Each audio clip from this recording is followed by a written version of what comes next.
With him, they said, when is the help of Allah going to come? Allah says, be patient. Allah, inna nasrallahi qareeb. Be patient. Allah's help is near.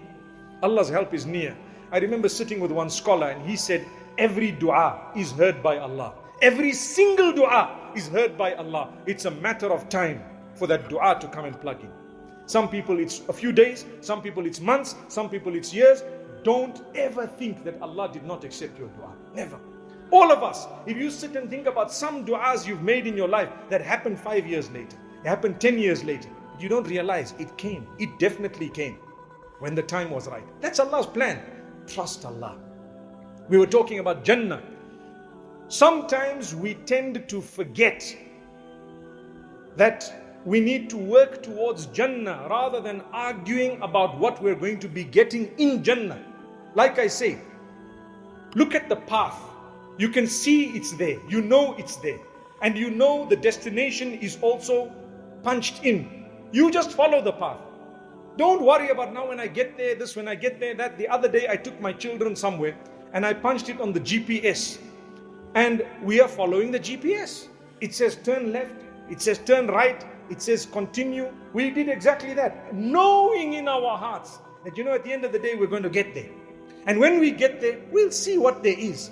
There might be restrictions, they might not even let us in, it might be closed, even though it says it's open because, times have changed, right? Wallahi, our conviction in the GPS of Allah should be far stronger than that. Far stronger. Don't worry what you're going to get. I would never bother about what exactly I'm going to get in Jannah. What I'm bothered about is for me to get there, that's all. And that should be the case with all of us. Worry about getting there. They say, even if you are the last person to enter Jannah, you should be excited. You should, hey, I made it. Subhanallah. No matter where, what? Allahu Akbar. I have little children ask me sometimes, if I'm in Jannah on one level and another person is in Jannah on another level and I wish to meet them or they wish to meet me, what will happen? I said, Allah will make it happen in a way that I can't explain to you. But inshallah, when we get there, we'll just nod our heads and say, hey, it happened. You see? I don't know. I just know it will happen. And I know that Allah can keep you in a certain way. There's a very interesting hadith that comes to my mind. Very interesting. It says, whoever has had intoxicants, meaning that whoever has had the intoxicating wines of the dunya will not be having the wines in Jannah. Meaning, say they are forgiven and they change their lives and whatever. So now here comes a man, he says, hey, I had a bad life in the past. I used to drink.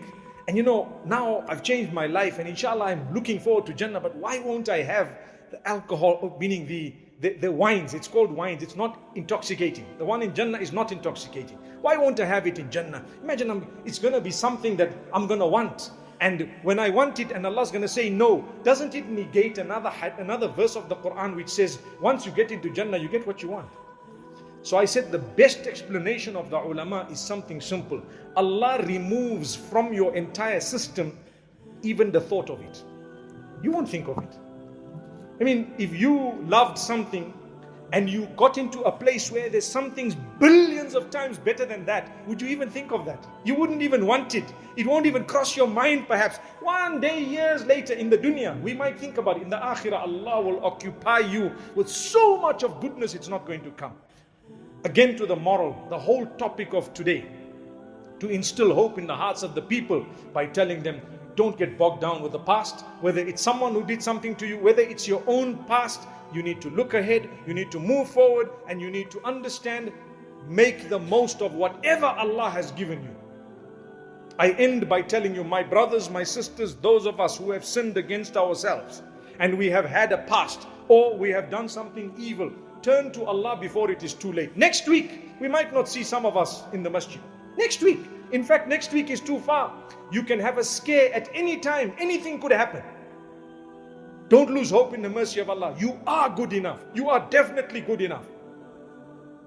Just make amends. Get up, stand up, and move. Move forward.